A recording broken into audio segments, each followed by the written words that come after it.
नमस्कार मित्रांनो, जय जवाहर, जय महाराष्ट्र. मित्रांनो, आपण इतिहासामध्ये किंवा पूर्वी ऐकलं असेल, अश्मयुगातील मानव किंवा आदिमानव किंवा पूर्वीचा जो आदिवासी मानव होता, हा शिकार, कंदमुळे आणि तिसरी गोष्ट म्हणजे रानभाज्या खाऊन जगत होता.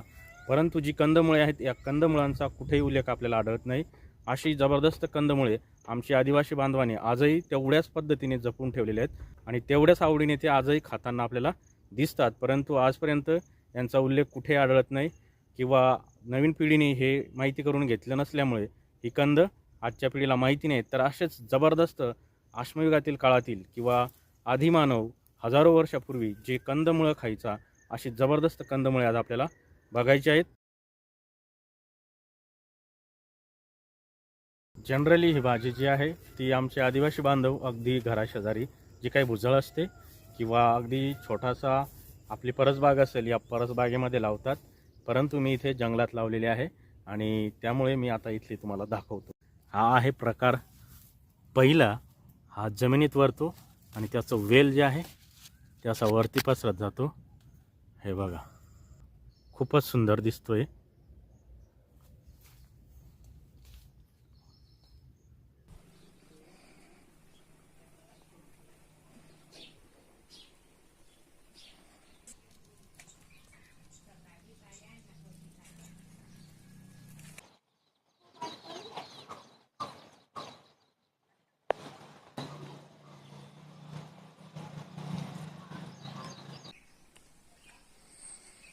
तर मंडळी, आता आपण कंदमुळे खोदायला चाललो आहोत.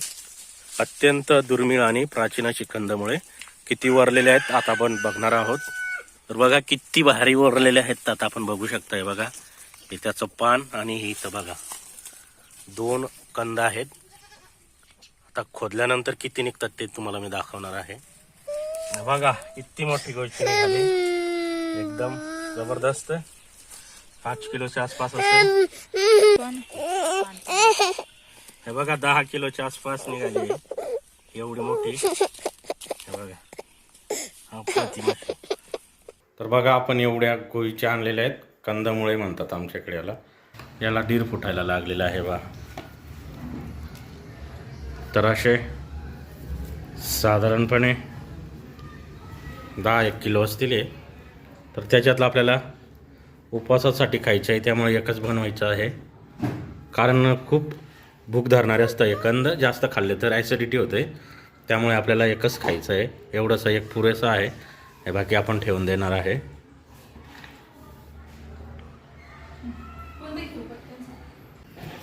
तर आपण एवढाच कंदमुळे घेणार आहे. खूप भूक धरतात, त्यामुळे खूप जास्त घ्यायची गरज नाही. जास्त खाल्लं तर खूप ॲसिडिटी होते, पचत नाही ते कंद. त्यामुळे एवढंच पुरेसं आहे. तर असं व्यवस्थित धुवून घ्यायचं आहे कंद.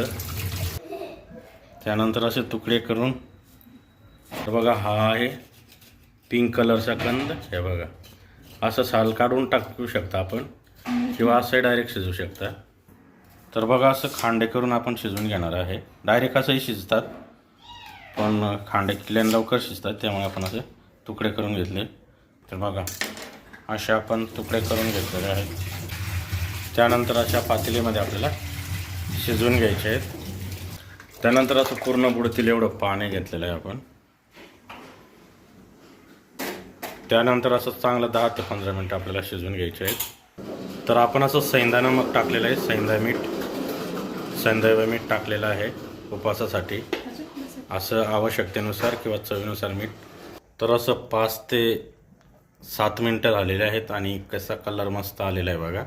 अजून आपल्याला 3-4 मिनटं शिजवायचे आहेत. तर अगदी 10 ते 12 मिनटाने बघा, खूपच छान असं आपले कंद शिजलेले आहेत. हे बघा, एकच नंबर.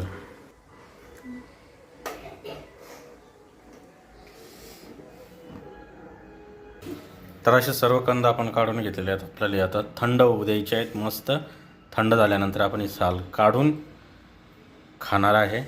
तर आपले कंद थंड झालेले आहेत बघा. तर याप्रमाणे हाताने पण सोडले जातात.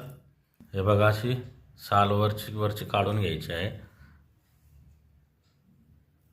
याप्रमाणे. अशी डायरेक्ट पण निघते, पण वेळ लागतं, त्यामुळे आपण असं चाकूने पटापट काढून घेतोय.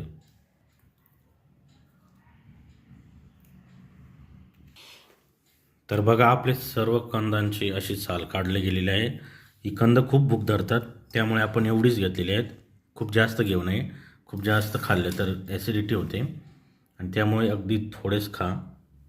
तर असे बघा आपण याच्यामध्ये साखर आणि गूळ ॲड करू शकतो, परंतु आपण असंच खाणार आहोत. तर मंडळी आपण आता उपवासासाठी असे कंद खातो आहे. ही कंद खूपच पौष्टिक आणि भूक धरणारे असतात.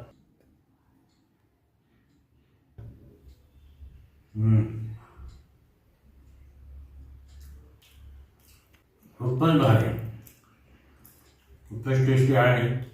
तर आपण देखील असे कंदमुळे बाजारातून विकत आणून किंवा असे लावून एकदा तरी खावे. तर अशा आमच्या या कंदमुळांसाठी एक लाईक, शेअर आणि सबस्क्राईब करायला विसरू नका. आणि अशाच नवनवीन व्हिडिओसाठी पाहत राहा आमची गावाकडची चव